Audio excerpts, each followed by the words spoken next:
It's Talladega weekend for the NASCAR Cup Series, and in honor of the big one, we are bringing you guys a big episode here of Fantasy Friday, including some picks from my dad. So stay tuned to the end of the video for those, but let's get right into the episode.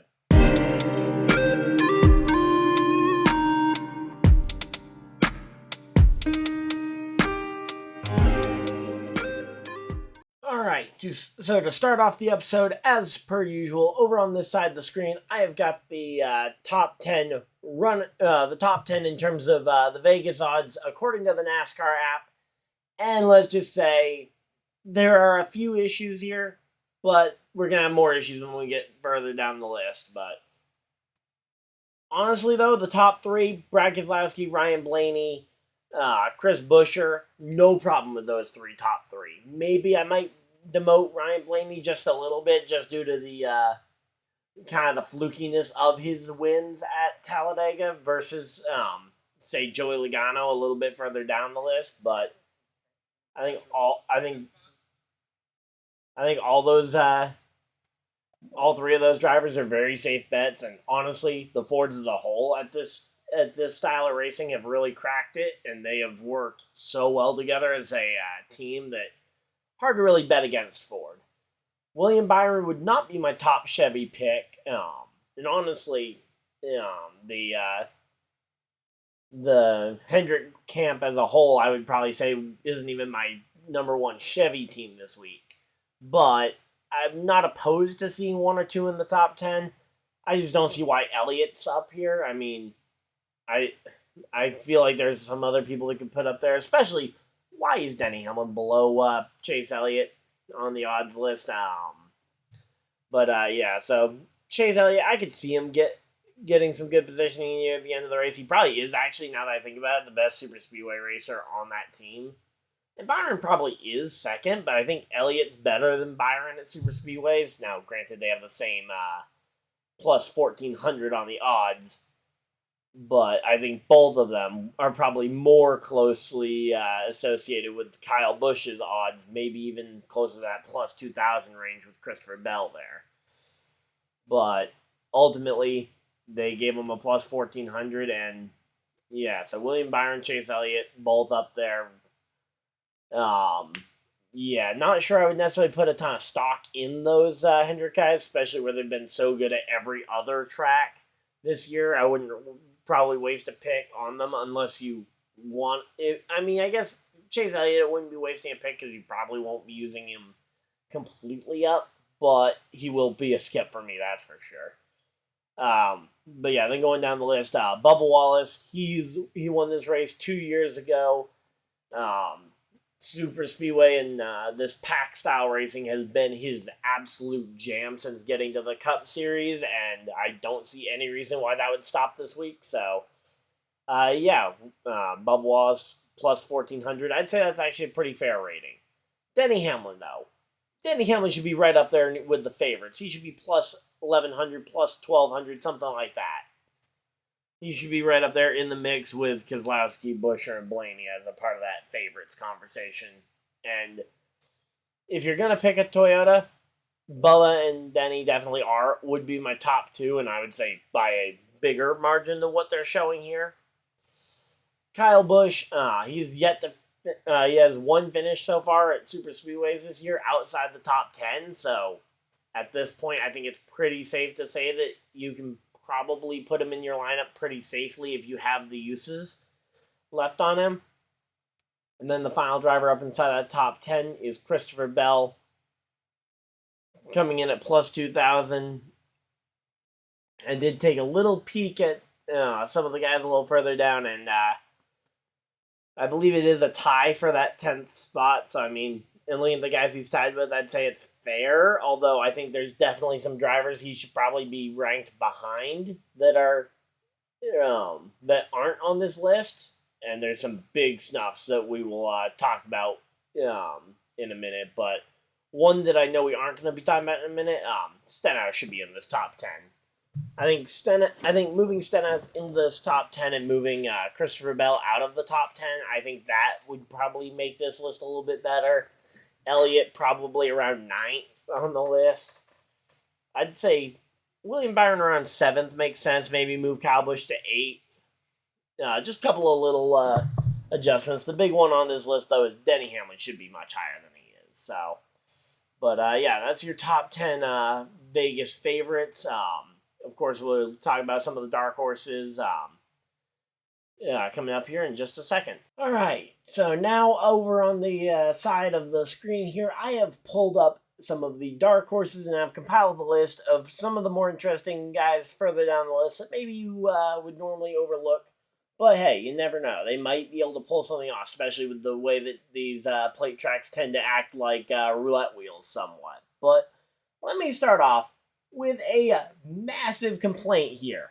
How on earth is Michael McDowell 21st on the odd standings? Plus 3,000 doesn't sound bad, but the fact that he is tied with Ty Gibbs, Alex Bowman, Kevin Harvick, Tyler Reddick, and Chase Briscoe, McDowell should be easily better than those guys. Probably higher than some of the other guys we'll talk about later when my dad comes in here. But yeah, there is absolutely no reason why McDowell isn't in consideration for top 15, borderline top 10, especially where it's a plate track. Like, sure, the rest of the series, I can understand why you'd have him in and around the top 20 at this point. Maybe even back towards 25th at some of his worst ovals, but this is one of his best ovals. He should be at least about 16th or 17th at worst, not 25th first. I mean, he is miles better than the other 3,000s on the board here at Ty Gibbs, who comes in a tie for that spot there in 22nd officially, according to the NASCAR app. And then, real quick, I just wanted to make a quick shout-out to both Briscoe and Ryan Preece. I've mentioned them a lot the last few weeks because I've said that Stewart-Haas really needs a get-right race, and they've had a couple of better runs, and this could be another good run for that team. But those two, in particular, are going to be running the Talladega Nights, Ricky Bobby and Cal Naughton Jr. Paint schemes, including the original sponsors from that movie. Wonder Bread and Old Spice have come on board to sponsor them, and have made some amazing-looking paint schemes that we will be seeing on Sunday afternoon within the Cup Series. So it would be amazing if we can see those two drafting together and potentially passing each other in the pack, even if it is only for a moment, or even possibly a strategy move where they end up leading the race 1-2 for a bit. Would be some great opportunities to show off those paint schemes, but it'll just depend on what happens in the race. But yeah, also, they aren't necessarily bad bets, and again, I think almost anybody in that Ford camp, the way that their teamwork tends to play out, most anyone in that Ford camp could be a very good bet to run well, especially to run well in the stages and earn those, because the fantasy points aren't only about where they finish in the race. You earn points throughout those stages, so if you're running well in stages 1 and 2, you rack up a few points, so even if you have a lesser finish at the end, you potentially still have a better overall points day. AJ Allmendinger, he is an absolute beast at these types of plate tracks. Even though he is self-admittedly he hates this type of racing, it does just seem to come very natural to him, and I think that is a great strength for Kaulig Racing to have a driver that is so good there. And obviously, Allmendinger is still working on figuring out where he's going to be driving next year. Sounds like he wants to be back in Xfinity, but if Kaulig needs him in Cup, I don't think he will hesitate to help fill in the Cup Series. It just kind of comes down to the fact that he wants to be competitive, and I think he'll have a much better shot at competing in the Xfinity Series for a championship versus competing on Sunday. But Chandler Smith just isn't ready for a full-time Cup opportunity this year. Give him one more year, maybe then Smith is ready, but I think Allmendinger stays at least one more year in the Cup Series for them. Speaking of guys who are ready for the Cup Series full-time, Carson Hocevar.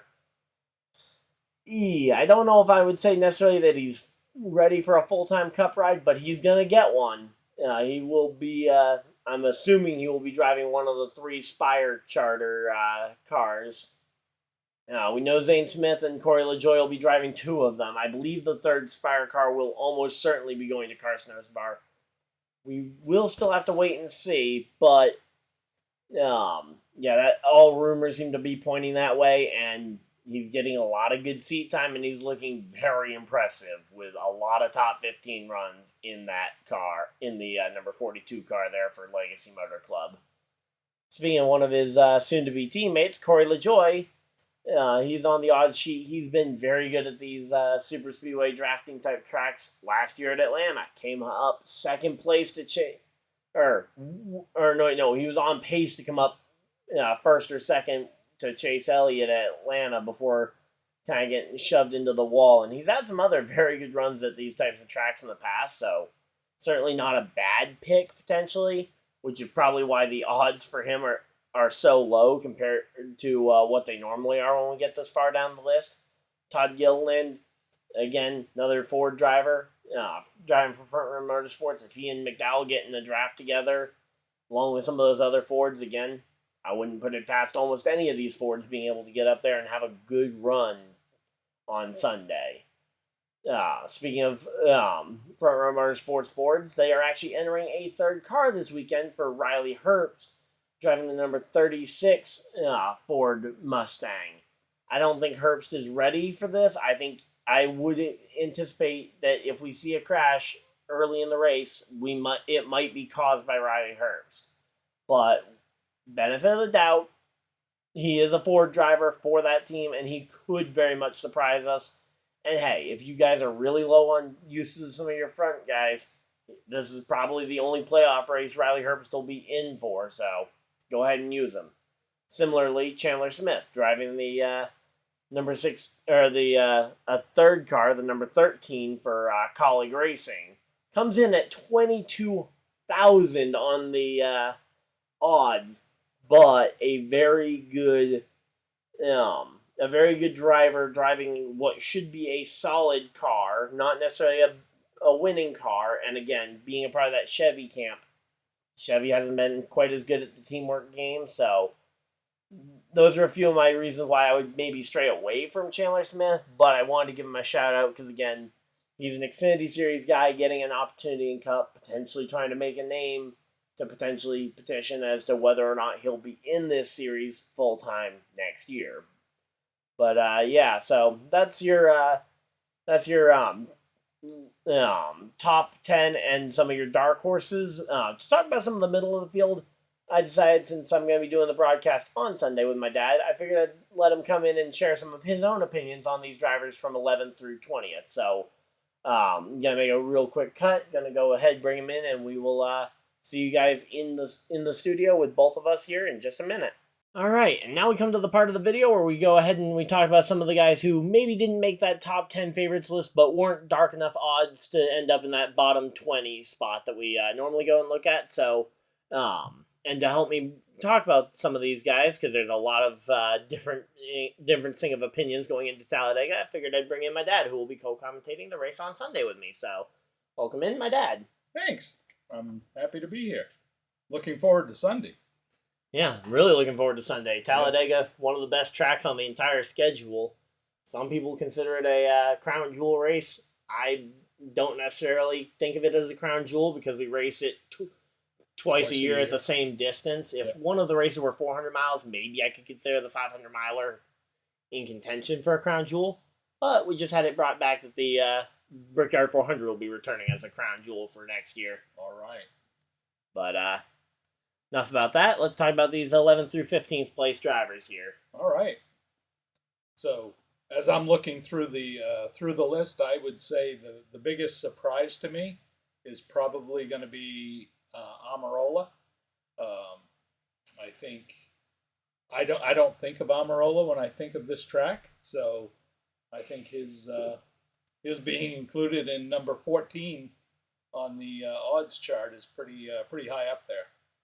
2018 winner of this race, by the way. Yeah. So that's probably where they get a little bit of that from. Not to mention, has also won the Daytona Summer Race in the past. And I think, as I mentioned earlier on in this video, pretty much anyone out of that Ford camp is a pretty safe bet. That's pretty much what I'm thinking. I mean, I can make a case for Larson. I can make a case for Chastain. I can make a case for Stenhouse. And I can make a case for Cindric. I couldn't come up with one for Almirola when I was going through and making my picks. Yeah, Almirola didn't exactly make the cut for my picks either. We'll get to our personal lineups here in a bit. But, yeah, Almirola, again, this is such a teamwork-heavy track. I mean, especially you'll see it on Sunday. The teams all working together to try and pit together, stay up front all day long. I mean, that's what led to Almirola's 2018 win, was those 4 Stewart-Haas cars being 3 seconds per lap faster than any other car within 100 square miles of the track. But yeah, ultimately, he ended up being the Stewart-Haas car that had the fuel to finish that race. So, certainly, Almirola, he's got the experience, and that's the other big thing that pays dividends at this track is the experience, and that's where I think Chastain probably falls the shortest on this list, is that he takes too many risks at these types of tracks, and he doesn't exactly have the experience of taking care of the equipment. Or other people around him. Or literally anything else. So, I think Chastain... Even watermelons. Yeah. Doesn't take care of his produce very well, does he? No. So, yeah. Again, I see him as probably the biggest risk of this list. Not to mention, I think he has a lot of utility at some of these other tracks coming up. Especially if he can make it to the next round of the playoffs and has something to fight for at Martinsville when he goes back for the return of the melon. I agree completely. That was one of my decisions going into this, was the whole use thing, because with only 5 uses on each of the playoff drivers, I'm down to 3, I think, left on Chastain. So yeah, I've got 4 uses left on Chastain, so I probably could have afforded to burn a use on him here, but again, he isn't exactly one to make friends either. So in terms of working as a team, he may be a little bit of the one guy left out of the conversation. Yeah, I agree completely. I think he could be the lone wolf at the back of the pack. Yeah, especially when it comes to the end of the race and guys looking to pop out of line and looking for help, I think people are going to be less likely to go with Chastain as well. Absolutely. So, all right, I think we've touched on most of those guys. Larson hasn't had great luck at Talladega in recent, or pretty much at all throughout his career, but it's hard to discount a Hendrick Chevy. Yeah, I think a strong team like Hendrick, I think you can't discount the fact they could get together and make this happen. They have had good luck on the super speedways this year as a team, so I think they've worked together really well. So I wouldn't discount it, but again, I didn't have enough uses left of Larson. I see too many opportunities moving forward in the playoffs to use Larson. Yeah. So for those of you out there in viewing land, I wouldn't waste a Larson on this one. Yeah, no, I've already got I have 2 Larsons left. Okay, I know where I'm using both my Larsons. Next week at the Charlotte Road Course and at Homestead next round. I have 3 Larsons left. So. Well, I'm guessing you'll throw Vegas in there as your third one, probably. We'll throw something else in there. Vegas or Martinsville, probably your next 2 best. Martinsville would be probably better than Vegas for me. Okay. So now we got up on the screen here. We got 16th through 20th place for you guys, and we're gonna just kind of talk about some of these contenders here in a little bit more detail as well as we did the first batch here. So, anyone you'd like to start with here? Well, let's start right at the top. Number 16, Martin Truex Jr. 2,500 plus 2,500 on his odds. That seems really high to me for Truex, but I don't think it's out of place, because I don't see that he won this race not too long ago, right? He's never won a plate track. He's never won a drafting track at all. Okay. I was thinking that I saw one in there that maybe he was high up or something. So when I go through and look at my picks, I go through the past winners and the top tens over the last 3 to 4 races for this track. That's how I usually do my picks. If for you out there in viewing land, that probably isn't the greatest place to be because I'm in 12th place, I think, in our league. But I did win it last year, so. Yeah. So, when it comes to MTJ, he just hasn't had the best of luck finishing races. Usually I think he's even said it himself. I think it was after the 2017 playoff race, he kind of mentioned that he's too much of a nice guy on these plate tracks, and honestly, I don't think I've seen that change in him at all from over the course of the last 5 or 6 years since he made those quotes. So I think he still falls into that category of probably plays too nice. He might end up with a good top 5, top 10 if he's pushing a teammate to the win, but I don't know if he has it in him to go and make that pass for the win himself. Yeah. So I'd skip over 17 only because... Skipping right over 17 to one of the guys in your lineup. A little bit of foreshadowing there. Yeah.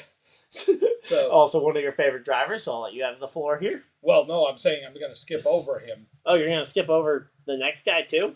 Or you're skipping over Truex? No, I'm skipping over Jones. Oh, you're skipping over Jones. Okay, Yeah. I thought I saw him in your lineup. He is in my lineup. That's why I'm skipping over him.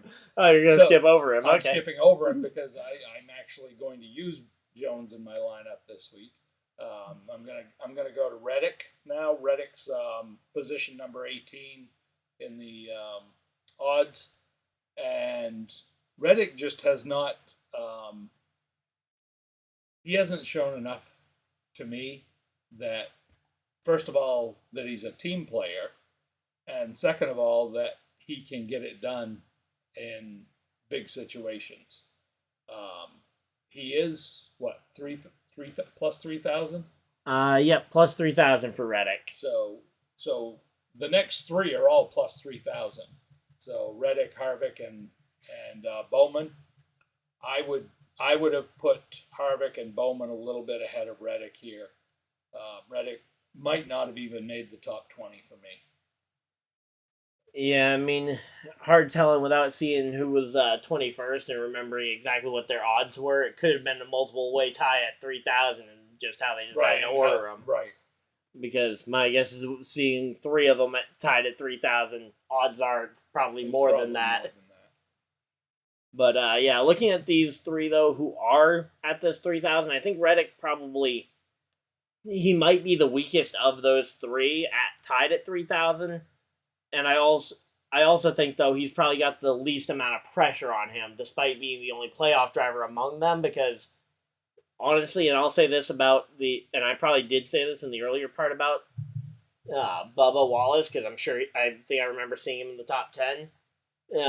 Both of them have they've met their season-entering goals for the year, pretty much. They've met almost every possible expectation, every reasonable expectation. So now they're essentially playing with house money for the remainder of the playoffs while they're both in. Yep. Because for both of them, as a still growing organization, the 2 big goals were to get both drivers in the playoffs and then to try and get both drivers through that first round. Once you got through that, all reasonable expectations were met and essentially playing with house money. Yep. Harvick, obviously, this is probably his best chance to get his final career victory. To win in his final season. So I think that is going to put a lot of pressure on him, and that's really where I see the pressure coming from for him. And then the 20th place for Bowman, again, talking about the pressure that I see them under, which is why I think Reddick might be ranked ahead of him, would be the fact that Bowman is really trying to buck the trend that he is the 4th-tier driver at that organization, because at the moment, I think it's pretty clearly that you've got some combination of Byron, Larson, Elliott at that top 3, and you could probably put any one of them at first, and most people wouldn't really debate you. And if you go back over the last 3 years, I think you could say each one of those three have owned that year. Yeah, I mean, William Byron right now, he's at what, 5 wins? No, he just picked up win number 6. Number 6, yeah. Yeah, win number 6 last week at Texas. Then you got, obviously, Larson, who had his 10-win Sanity run to the championship in 2021. And then you have Chase Elliott, who's kind of been the rock of consistency there from 2018 to this year, where he's picked up 1 win, or at least, I think he's actually picked up multiple wins every healthy season. Yeah. That's obviously, this year he was out for a significant portion of that spring. And we didn't even know if he was going to make the playoffs. Yeah. So.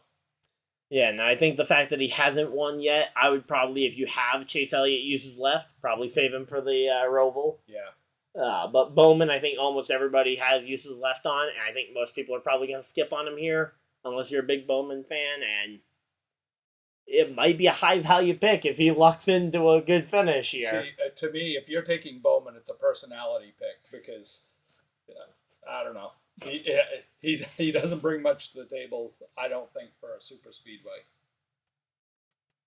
All right, so really quickly, we're going to go assemble our final lineups, and we'll meet you guys back here with our lineups on the screen. So on the right side of your screen, you guys will have my lineup on my side, and it's labeled with my name there. And then on the other side of the screen, you guys will see my dad's picks over there as well. And we're going to just talk about some of our lineups and justify why we did it. So you want to start off with your lineup? I will. So the first person I put in my lineup was Chris Buescher.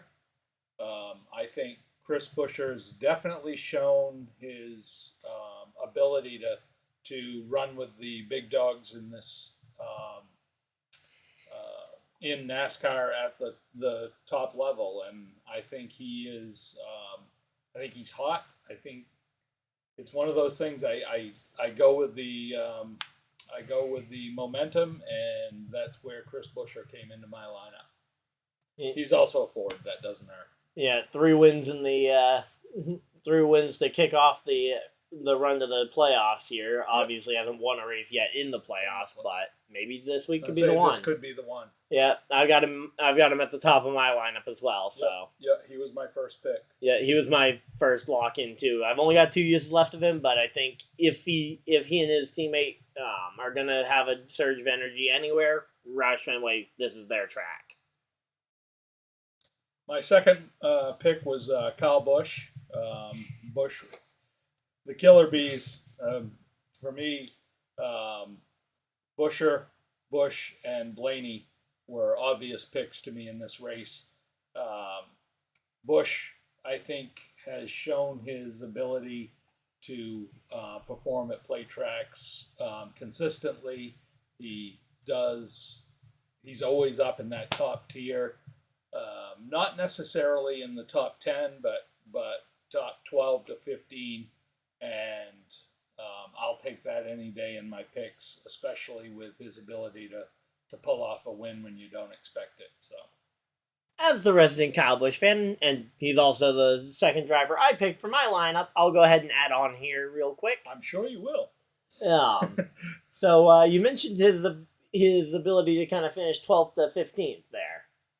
He has, in the drafting tracks for this year so far, he has 1 finish outside of the top 10, and that was the Daytona 500, where he was leading late before the big wreck at the very end. So he ended up finishing like 21st still, even after the big crash that ended his day. So I think his ability to get a top 10 here is very much a foregone conclusion. I think it's very possible. So obviously, any random wreck could happen at any point and collect him, but it is Dega. But when you factor in the fact that they've raced 5 super speedway races up to this point this year, and he's gotten 4 top 10s out of it, that's some pretty good consistency right there. I have a question for you. Yeah. So when you put in your picks, yeah, are you locked in? Yeah, I don't change them pretty much at all from when I put them in for the. I'm just looking at one of my picks and I'm thinking, oh man, I really might have blown that one. So we can go ahead and change out your pick on the screen for you. If you want to go ahead and change out your pick on the screen, we can go ahead and flip that out. Yeah, right. I may do that. So my third pick, like I mentioned, was it wasn't Dave Blaney. Nope. Say if this was dirt midgets across the street, sure, I would definitely take Dave Blaney. So Ryan Blaney is my my third pick. Like I said, I did the Killer Bees for 1, 2, and 3, and Ryan Blaney's been right up at the top every race in the last 3 years on this track. So he's to me he's the biggest lock, I think, for anybody choosing driving a Ford, driving a Penske Ford, and having consistency over the last 3 years. To me, he's a no-brainer. He was my easiest pick. Yeah, and as I mentioned earlier on in the video, I think the Fords are going to work together the best. They've traditionally had some of the best teamwork, aside from maybe the Toyotas, but the Fords just outnumber the Toyotas massively right now. Next year, it won't be so much, considering they're picking up the 2 Legacy Motor Club cars next year. So there'll be a couple extra Toyotas. But for this weekend's race, though, Toyota's outnumbered 6 to many for Ford. I think Ford's got like 15, 16 cars in the field. Is 2311 going to have 3 next year? No, I believe they're only going to have 2 cars unless they find a charter somewhere. But considering a charter recently sold for reportedly $40 million, unless they have $40 million drop out the sky, odds are they probably won't pick up a third car. Well, if it's up in the sky, I think Jordan could probably grab it while he's up there. Yeah. But, yeah, so unlikely to see them go to a third car, especially right now, until we see the new charter agreement. I think you won't see a big team looking to expand. Yeah. Unless it's maybe Trackhouse, because Trackhouse has 4 drivers for next year, but only 2 charters. 2 cars. Yeah. 2 charters. All right. So after the Killer Bees, well, if you want to put Bubba in my Killer Bees, so Bubba's one of my flyers this week. Most of you know no, you probably don't know because you see him. You see my picks, not your picks every week. You see him every week. He sees my picks. And I don't pick Bubba very often. I don't have a lot of faith in Bubba's abilities, but he has shown me something this year that has given me the impetus to use him more and more. So I almost used up. I think I used up 6 of my 10 for the regular season, and what am I? At the 6 plate tracks. Yeah, probably. And this is my first use of him in playoffs. So Bubba Wallace will be my my 4th pick, and he was my 4th choice. All right. Kind of going along the Killer Bees, I'll go ahead and mention my 3rd guy on my list, Brad Keselowski. He was kind of my other B on my list. I think the Roush Fenway Keselowski cars. Roush as a whole has been very strong at this track for a long time. I mean, even going back to the 2010s, this was kind of the place that Roush Performance and the Roush Yates engine department would go, and they would love to show off their horsepower, which is why the Fords, which I think they all use Roush Yates engines. So that's why they're always so strong in race trim, is that this is a race that Roush as a engine department loves to show off. So, and especially with their 2 cars, I'm sure they want to see them get a win for the in-house. And I think Keselowski eventually will get his first win as an owner. Maybe it'll be this weekend, or maybe he'll push Buescher to a win. Yeah. No, I can see the Roush is doing pretty well here. Keselowski was really high up in my choices. Unfortunately, he came in 7th or 8th, depending on him and Harvick, because those were my two choices that didn't make it into my lineup that were in contention. Not Chase Elliott? Chase Elliott made it into my lineup, but I haven't figured out how. I didn't even run out of him in regular season. I don't think I've used him in playoffs. It'd be pretty hard to have run out of uses for him, though, in the regular season true. where he was injured for like half of it. That is true. Injured / suspended because he got a suspension after Charlotte, after we got to see him and run at Charlotte. So he mentioned the Chase Elliott thing. He was looking at my lineup, and I'm looking. I'm like, how did he end up in my lineup? I have no idea how Chase Elliott ended up in my lineup because so just so that we could lock in picks, I changed Chase Elliott out of my lineup. Oh, don't worry, they saw that. Yeah. Okay. They saw all that. Yeah, they saw it. They saw the change. Great. Yep. So, no, I figured I had to do that to you. So I am making one change. So Joey Logano took the place of Chase Elliott. Sorry, all you Chase Elliott fans out there, both of you. Yeah, all 25 million of them or whatever. Yeah. Yep. And I know all the Logano fans will. You're still a Logano fan, right? Definitely not. But Logano, I think, really does stand a good chance here. I think he can be right up front most of the night, and being at the top of the top of Penske, I think he's really got him and Blaney both have a really good shot at this. And then my garage pick is my second flyer of the night, and that's Eric Jones. So Eric Jones has been one of my favorite drivers since he came on the scene. Really loved Eric Jones in the Toyotas, and was really sad to see him get replaced. But I'm still following him. I still think if he were at a top team, I think he would be a near top tier driver, and I think he's got a real shot. He does very well at the plate tracks. He's done very well here the last couple of years. So I think he's got a shot, and so he's going to be my garage driver this week, and we'll see how it goes. All right, and you're going to be following him back to Toyota next year because he's going back. That team is going back to Toyota. That's right. They are going back to Toyota. Yep, I was waiting to see if you were going to tie that one back in yourself or not. No. We just talked about Legacy Motor Club adding to the Toyota numbers about 2 minutes ago. See, Legacy Motor Clubs doesn't mean anything to me. Yep. Because that doesn't tell me anything about the King. Yep. And so the legacy of the King. I never make that connection. Yep. So if they could stop changing their name, I would appreciate it.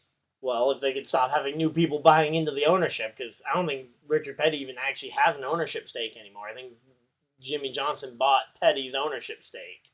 Oh. I think. Jimmy Johnson. Because Jimmy Johnson bought into that team this year. To make it a Toyota team? He bought into it as a Chevy team at the beginning of the year, and then now they're shifting to a Toyota team, and Jimmy Johnson will run a Toyota next year for Legacy Motor Club. Interesting. But yeah, that was the whole. I hadn't caught on to that. Yeah, you didn't realize that he was driving for Legacy Motor Club in the '84 at Charlotte last when we were there. You mean the time that he made it? How many laps? Oh, he made it quite a few laps. I think he made it like 50 laps in. I think he had like 50 spins along the way, but he had like 50 laps. I do remember him spinning a lot. Yep. He looked like he was doing a demolition derby, and everyone else was doing an oval track. Yep. So yeah. So that's your lineup. I think I mentioned most of my lineup. I have Logano up there. I also picked him. I think the Penske power is going to be strong, and he's the Penske I would put the most comfort in. I think Ryan Blaney, he has his hot streaks and he has his cold streaks. Both of his wins at Talladega were by a combined about 1 foot. So the fact that the distance between Ryan Blaney and losing both Talladega races is about the distance between me and him right now. So, yeah, that doesn't give me a ton of confidence in his ability to finish the race. And Austin Spindrick, I think that says enough for enough for why I didn't put Spindrick in the lineup. Yep. So, speaking of spin nicknames, Ricky Stenhouse. Is like him and I don't understand. Him and McDowell were kind of my two flyers that I took picks on. They're two of my personal favorite drivers, and they're both very good at these restrictor plate races, and I have 5 uses left on both of them. So, and I have to say, I'm going to put a word in for McDowell. How do you get him rated 21st? How does he come in 21st in the odds standings? I don't understand that. McDowell and plate tracks go together. I mean, that's like peanut butter and chocolate. Peanut butter and bananas. And peanut butter and bananas. 2 of our favorite toast toppings, right? Yes. But I don't know. How do you come in 21st? I don't get it. Maybe watch him finish exactly in 21st on Sunday. Now that we've said that, or DNF and go 41st. Who knows? Kind of hard to finish 41st when there's not even 40 cars in the running. Well, you might find a way. Remember, this is McDowell we're talking about. I know. But yeah, no, McDowell will be in my lineup next week as well at the Charlotte Road Course. I'll tell you that much for sure. I honestly think he's a safe pick here. I really do. I didn't pick him, but I think he's a fairly safe pick. And I say he's been a very solid pick a lot of places, and there's a reason I was so low on uses of him in the regular season. Me too. I mean, between lots of road courses, lots of super speedways, and his good performances at intermediates this year, I mean, I think the broadcast booth said it best last week. We're going to have to get used to him running in the top 10 not being a surprise anymore. Yeah, well, the odds makers definitely haven't figured that out. I understand you. I mean, you're the Michael McDowell fanboy, but... Yeah, I'm the guy who has a Michael McDowell car right over there on the other side of the office. Yep. And the Michael McDowell underwear that you wear every week. So yeah, I don't think they make that yet. So, but yeah, so that's our picks though for Talladega. Of course, you'll see both of us on the broadcast here on YouTube for the Talladega Alabama 500, whatever. I think it's the Yellowwood 500. Technically, they change the name like every 5 minutes. So. But, yeah, I expect to see a lot of yellow flags flying. And this is going to be like a really short race, right? Yeah, no. Like, hour? No. Try like 3.5, 4, maybe 4.5. So they'll have to turn on the lights? No. And say, if it starts at 2:30 at the latest, going 4 hours, it would be putting it at 6:30. We're really hoping it starts at 2:30. Yeah, because I got to get home from work. And he gets out of work at 2. Otherwise, I'll have to have him start up the broadcast by himself here. Oh, that's not going to happen. But yeah, so hopefully you guys enjoyed this episode of Fantasy Friday. Of course, let us know who you guys are putting in your fantasy lineups in the comment section below. Of course, there'll be some links on the end screen here for some other content. If you guys want to go ahead and find something else to watch, there'll also be a link to the broadcast as soon as we get it scheduled. But until next time, hopefully you guys enjoyed, and we'll see you guys next episode of Fantasy Friday next week. But until next time, see you guys in the next video. You guys had to do with the rest of your day. Have a great day, everybody, and goodbye!